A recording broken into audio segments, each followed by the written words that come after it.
of this modern education, that is commercialized education institution.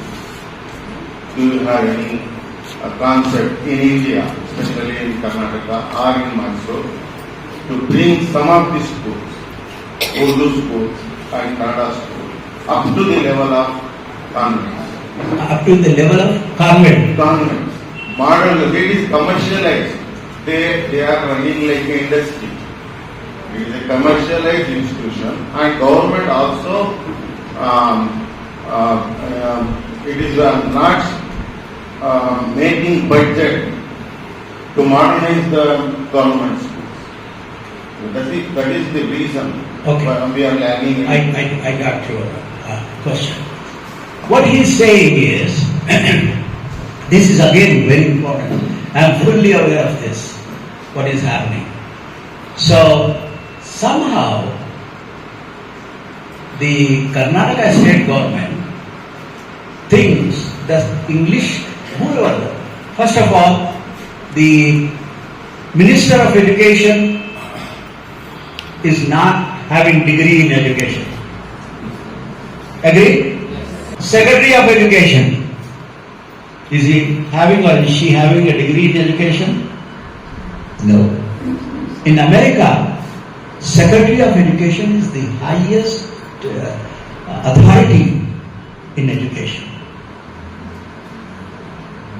Only those people or those candidates will be given Secretary of Education because they are the one who implement. What I believe is that it's not a political issue, it's a social issue.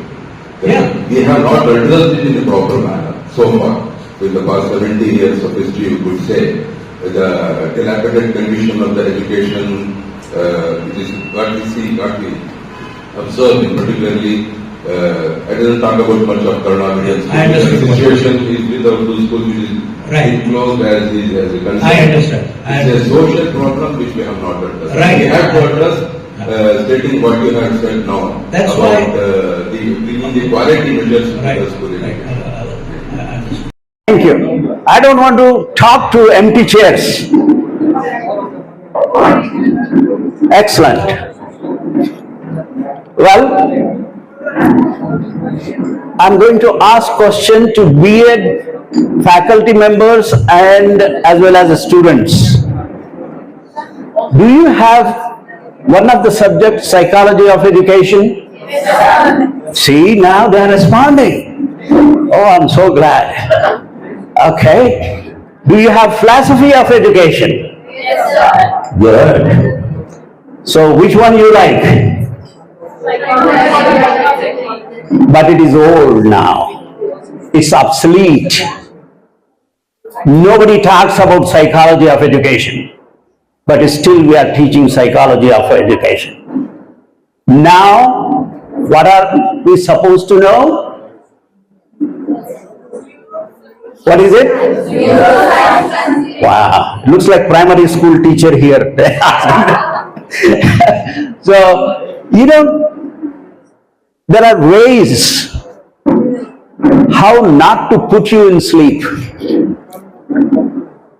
You shouldn't talk monotonously, and I'm going to tell you how neuroscience is helping students, learners. We don't call it students, learners. And who are learners in the school? Teachers are also learners. Teachers are also learners. It's just not the students. Even the Department of Education, Director of Education is a learner. If students are not learning, Director of Education is not doing enough job to make them learn. So, I have written articles on this too. And I give talks to NCRT. Everybody knows NCRT? SCRT and diet.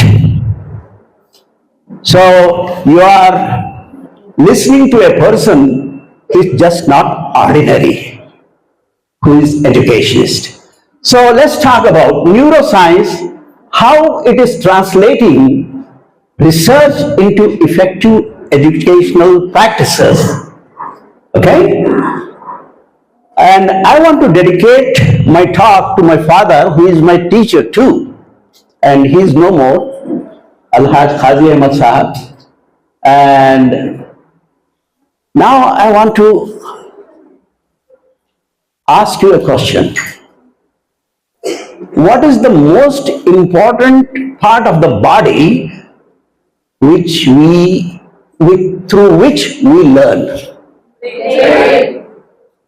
Not ears, not eyes, not hands. What is it? Brain. Isn't it? But how often you use brain? We were giving talks and you were learning through your ears. Am I right? That's how we teach our students. And that's the worst type of education somebody can get. Okay? Now, what is psychology? Psychology is a knowledge where you don't know what is in this black box. You know what is going in, you know what is coming out. That is psychology. You know what is that black box is? Brain. You didn't know about the brain. All the psychologists, they'll say, oh, if you do like this, children are not going to learn. Why they are not going to learn? They didn't know. What is wrong in their brain? They didn't know. So today, it will be very interesting, and probably you are not going to learn this from your faculty members, even professors, what I'm going to talk to you today. Okay? So now that black box is opened. Black box is open. What is coming out of that? There you go. And then, what are the facts about brain? We have to know brain because that's the most learning part of our body, isn't it?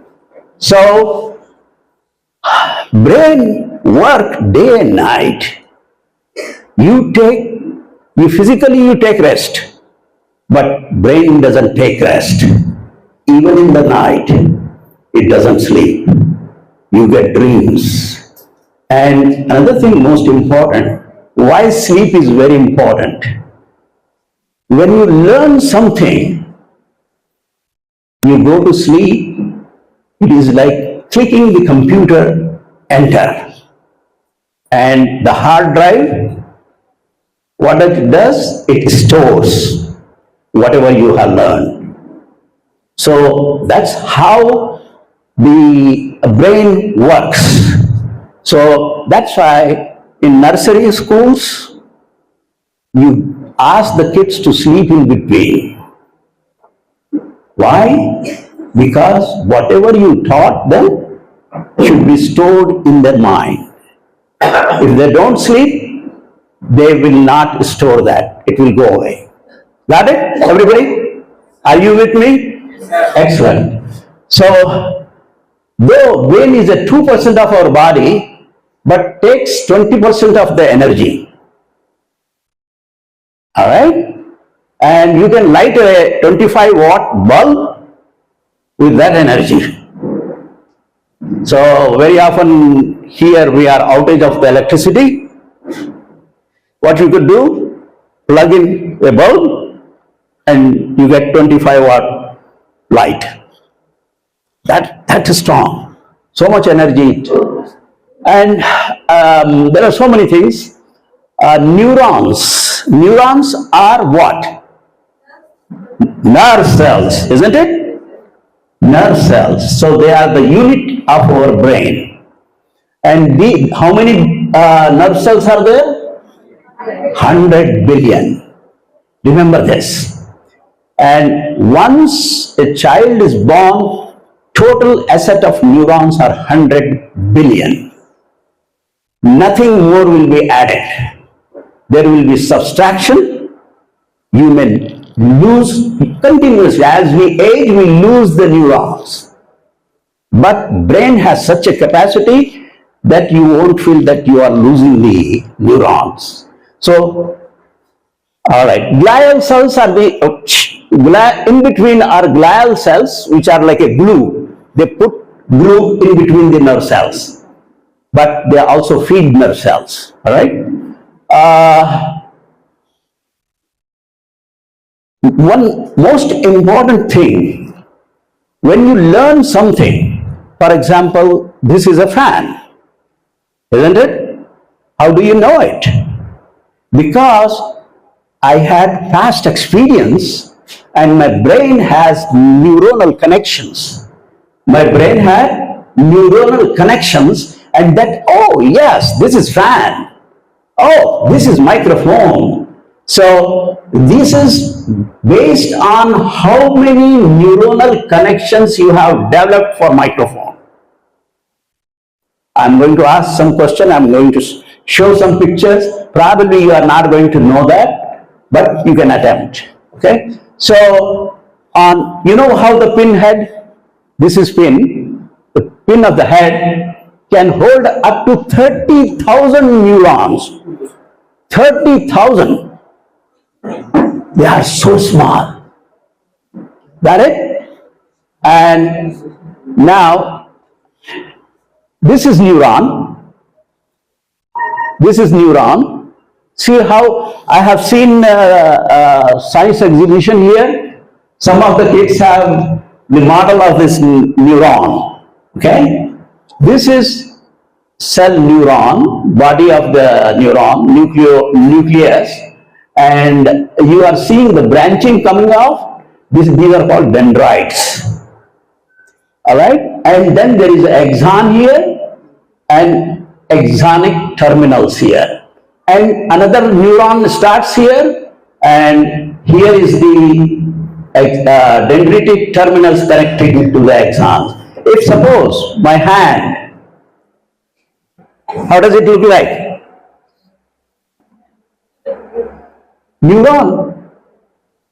All these fingers are dendrites, body of the neuron, inside it the nucleus, and this is axon. And my sleeve is myelin sheath. My sleeve is myelin sheath. And how it connects with the other neuron? Like this. See, here the dendrites connects like this. All right? So, the more the connections will have, when you experience observing something, even listening, you can tell this is motorbike noise, this is plane, flying. How do you? Because those connections have been already made in the brain. You have not attended one seminar, you have attended 4 seminars. Because I call him Azher has given 4 keynote addresses. Can you believe it? Yes. In a span of 2 days, he has given you 4 keynote addresses. So when I say 4 keynote addresses, it means there are 4 personalities. Isn't it? Because every person is a different person. So what do we have? We have Dr. Azher and 4 personalities combined into one. Can you say anything more? When you have a combination of personalities, it means you have a system of complex, artificial, I would say, intelligence, which is very, very unique. He is one of his kind in the world. It is not a simple thing to say, and to tell you frankly, I always call a spade a spade. My wife knows also, and I don't simply remark, hey, you must call it my wife, oh, it's a common. No. I say to the depth of my heart, I say it from my most gracious thing that Dr. Azher, see, I am a doctor, I am a pediatrician, but when he starts visualizing so many aspects, I say, what kind of brain this man has? Has he got some simple brain? It's a very complicated brain.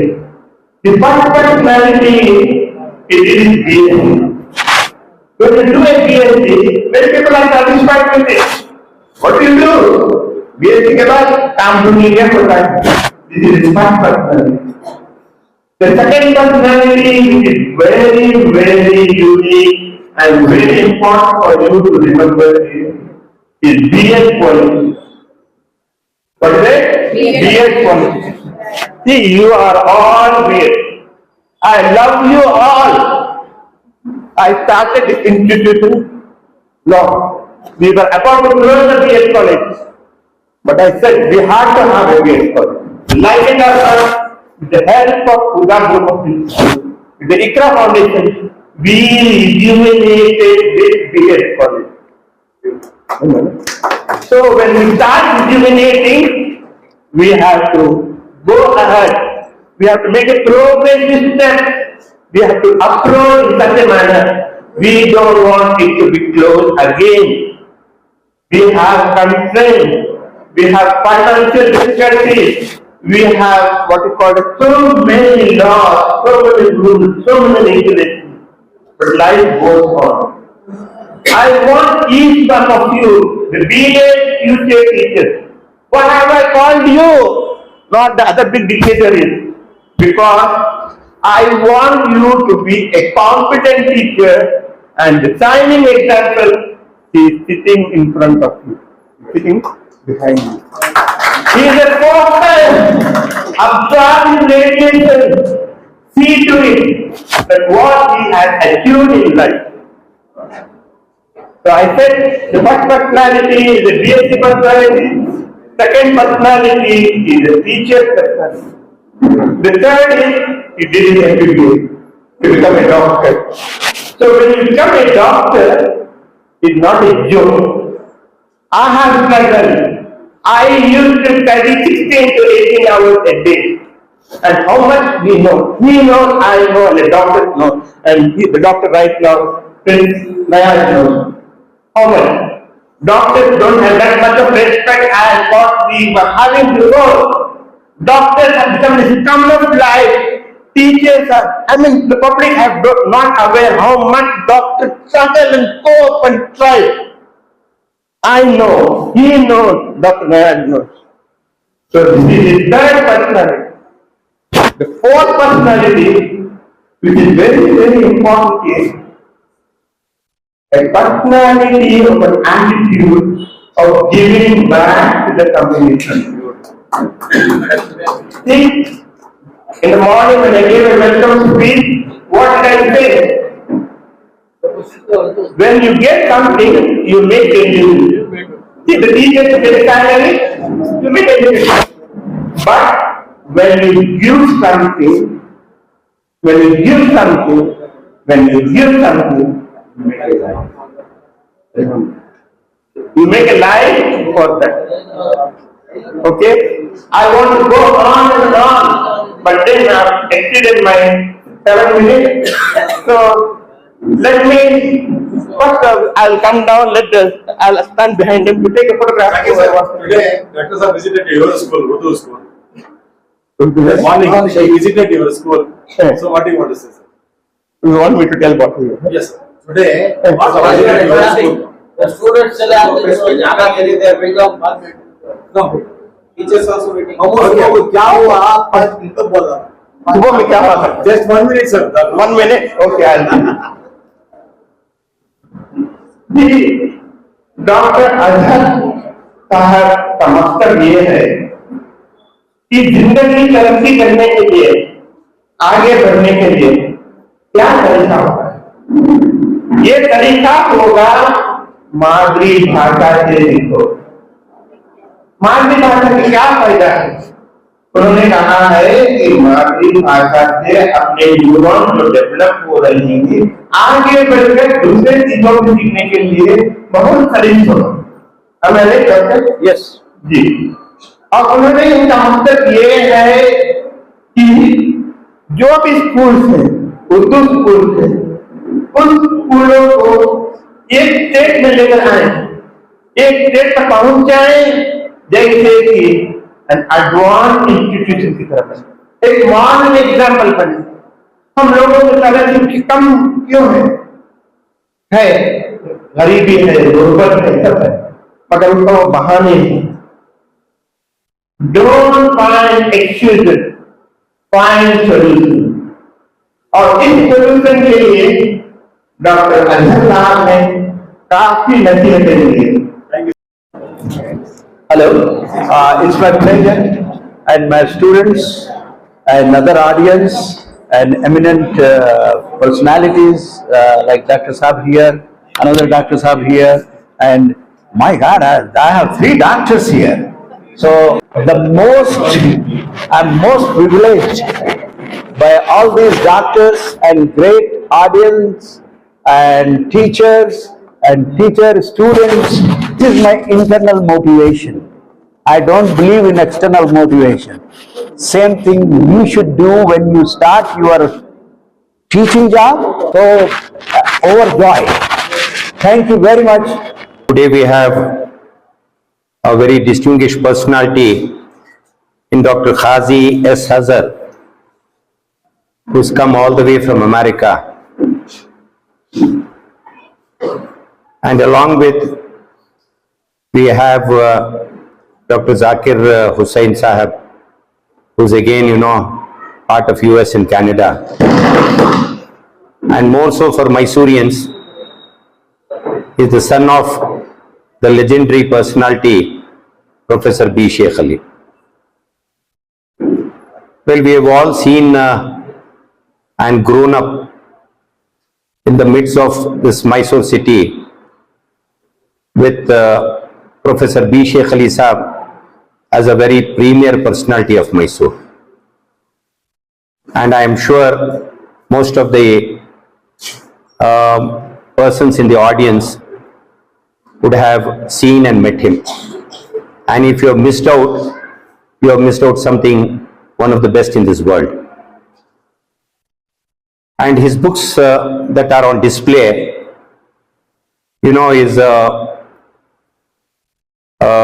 what do you call that what he has left behind for us, for all of us to read, to understand the philosophy, the religion, and many more aspects of life. So this is the background of Dr. Zakir Hussain, and as we see this building, it's the hard work of his trust under the able leadership of Professor B. Sheikh Ali Sahab again, that he brought about this project, and the B.Ed college is in existence. At the very outset, I am a very small-time auditor in Mysore. I have an office. I practice income tax, GST, and so many other allied subjects, except law, because law is always complicated. And there is a famous saying, if you don't understand a person, try to confuse him. So that way, that's not our arithmetic. See, what we need to do is we need to be more proactive, be very honest to ourselves, and this is a hub for education, and I see lots of educationists here representing various institutions, and we also have Professor Nabi Jan Sahab in our midst. We've got a wonderful doctor personality who heads Care Hospital today, and it's a matter of pride. Dr. Naya Sahab is one person who represents our community, and more so at the same time he's been in the field of medical sciences. So as I was going through the profile and the biodata of this great personality, it was very stunning that can one person achieve all this in one lifetime? That he went on to become a B.Ed, like the students here, and I think he can be one of the best motivating factor to each one of you who are pursuing B.Ed. Because he started up with basic sciences, then went on to be a teacher, wanted to be a teacher maybe. He pursued B.Ed and then went into medical sciences, and now he heads various institutions under the ambit of pathology. So, this is what God is blessed, and today he is amongst us to share his views, give his opinions, and more so, how we can go about what can be the next young India. Because young India, as we all know, and you all fall into that young India. Because young India is one where we look at the socio-economic factor. I came across a professor who worked in J. Chamarajendra College of Engineering. He is my client even to this day. One line he said was so interesting. Mr. Mekri, I drew the last salary that I drew, my daughter drew in the first month. So that is economics. He drew maybe about 2 lakh or 1.9 lakh, whatever was his salary at the last month of his service, and his daughter started drawing 2 lakh rupees per month on the very first month. See, that is the kind of change that we can see. And all this is possible only through education. One thing is very certain, that without wasting much of our time, let's hear our very learned dignitary who has come all the way from US, and he's come on the invitation of Dr. Zakir Hussain. Again, I congratulate the trustees of this institution for having shown continuous commitment to what Professor B. Sheikh Ali Saab has laid down all these years.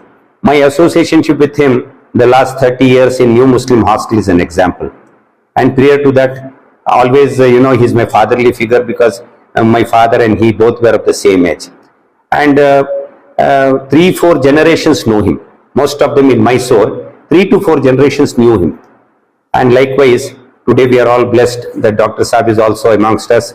He's come down, settled down in India, and we expect a lot of such wonderful activities from him, so that, we can take the education to the next level. And with Huda participating in this institution is again a wonderful decision that Dr. Saab and his father took at that point of time. And today, you're all the budding teachers for the future. I once again congratulate all of you for being part of this institution. And let's hear Dr. Saab and inshallah carry very sweet memories from this program. Thank you, man. Sir.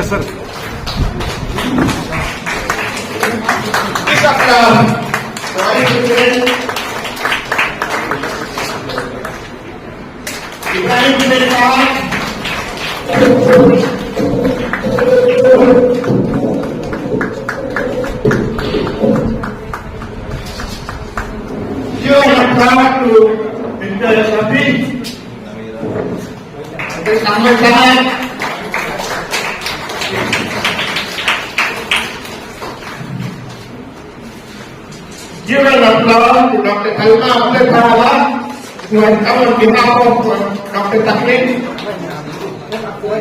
What is the very young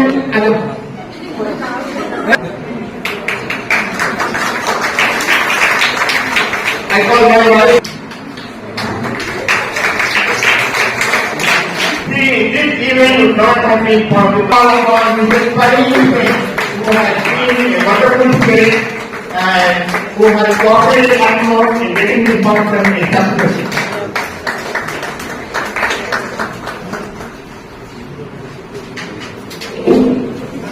An applause to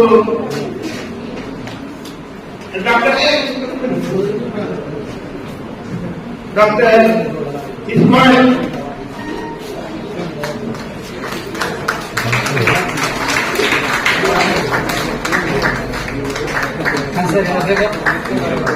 And last but not least,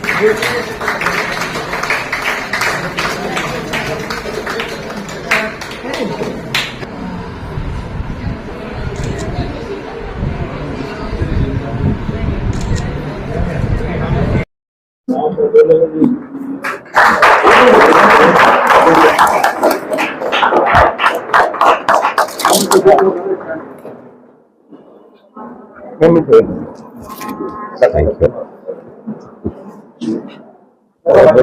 Thank you, those are the questions. All appreciate it.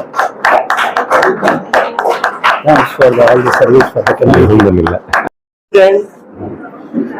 To honor the guest of the day, the dynamic personality.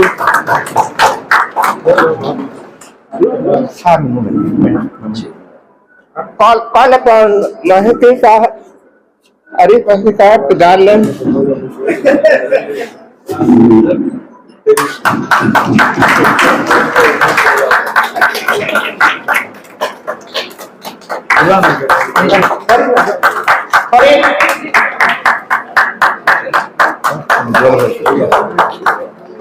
So I feel it is the responsibility of the president and the secretary. The secretary is always the right hand person of the president. So we should